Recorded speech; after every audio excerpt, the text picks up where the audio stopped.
حکما کا قول ہے کہ خاموشی میں 8 خوبیاں ہیں، جن میں سے ہر ایک خوبی 1000 نیکیوں کے برابر ہے۔ نمبر 1، خاموشی ایسی عبادت ہے جس میں جسم کو کوئی تکلیف نہیں۔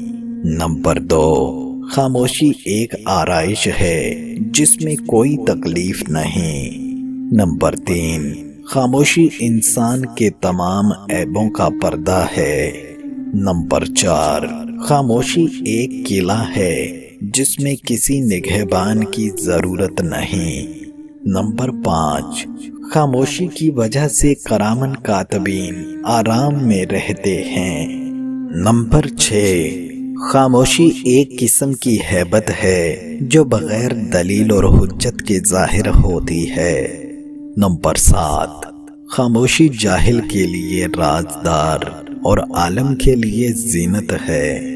نمبر 8، خاموشی ایک بے نیازی ہے جس میں کسی سے عذر کرنے کی ضرورت نہیں۔